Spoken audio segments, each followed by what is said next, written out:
And then 1 month I'm gonna learn to invest, because pretty much all last year, all I was doing was research, looking into it, just observing the market in a sense. I learned Definitely. a lot about I did it. a lot of that.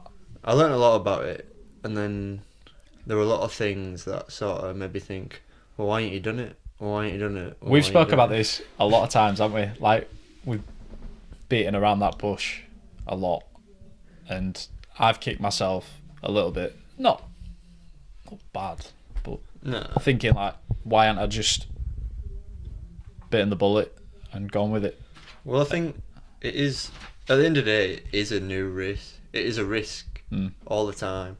As much as it statistically isn't a risk, it is also, it is a risk. I suppose what it is, as much as, if not more than anything, it's just something else on your plate, something else to take on, something else to manage, keep track of, think about. It's a commitment. One thing that kind of rung true, I don't know if you've got a Help to Buy ISA. Did you get one Nah, before they closed them? I didn't open one personally. Like last year in November. Sorry about this. Yeah, I started one, and I got my. I pretty much put from the starting date. I think you put $1,000 in, like that. The To max open it. thing. No, it was like you could put a penny in it. Oh, you had to just open but it. that was the most you could put But in the at one max is time. $1,000, and it was £200 each month. So I did all that, and I think it were. Well, think about it. I think it'll be 3,400 or 3,200, I think, and I got paid 40 quid of interest. And basically, throughout the entire year, I was getting notifications saying interest rates dropping, interest rates dropping. So it went from 3%, which is inflation, which is like, it's not that bad. You've pretty much got money sat there, just keeping up. It's like, all right. It's best of both worlds in terms of having a bank and keeping your money in the bank, because you're keeping up with the times. So I got paid 40 quid, basically, and that just made me feel a bit shit. So like, but then again, it's no risk. I can get my money anytime. Yeah. I won't get taxed on it, stuff like that. So it's either or, but Exactly. I think I do want to get into it this year in some sense, even if it's just little. So, on that note, going back to something we spoke about in the last podcast,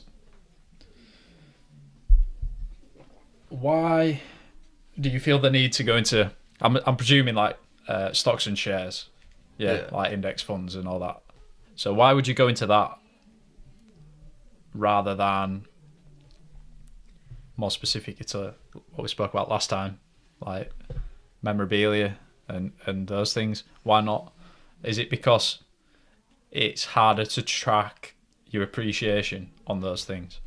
Yeah, definitely. And what I thought you were going to say then is, instead of investing into the stocks and shares, why not invest into yourself / invest into things that are going to help That's you? kind of what I meant, really. Yeah.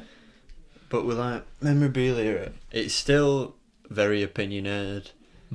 Obviously, years of like football shirts and everything get more and more rare, more and more expensive, because they're technically getting bought up, and supply is being outweighed by demand because people want them and stuff. And there's a guy on YouTube that I watched, and he was talking about, he bought like an American football jersey, like the USA team, like our football, for about 20 quid, went to 50 quid. He got like the Fiorentina one, it went from like 40 quid to 200 quid. So there's stuff like that where... See, that for me interests me so much more than stocks and shares. Yeah, and I mean, sorry, No, I'm just going to say, please. When I say investing,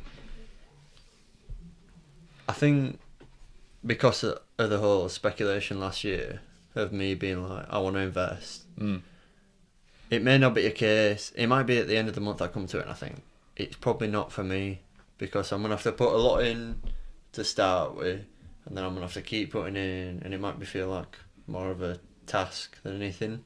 So when I say investing, it's more investing into assets and not liabilities. So some of that makes me money, not loses me money. Yeah. And that's what like memorabilia is and stuff like that. It's Yeah, just, of course. and I've experienced that from like buying and selling shoes and like hyped clothing and stuff like that. I had a pretty decent Yeah, you did. collection, and I cashed that in America for like $2,000, and I probably didn't even put in $1,000 into that $2,000 that I got in America, but it's more. He's saying it's more like time dependent. yeah, like that market's dead. Like you're going from off-white shoes that go for grands, like 1,000, 2,000, 3,000, to the newest release going for maybe double retail.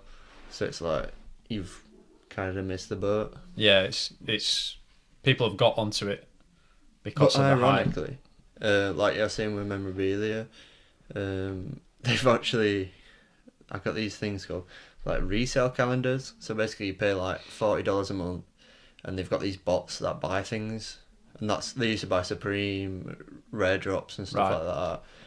And they've gone from buying hyped clothing to Gary V buying basketball cards. Basketball and I think they recommended earlier in the year Kevin Durant 2017-18 when he won a championship for about $1,500. It's about $5,000 now to buy one. So like they've adapted and they've kept investing almost. Yeah. But like I was saying with memorabilia, it's definitely viable. Mm.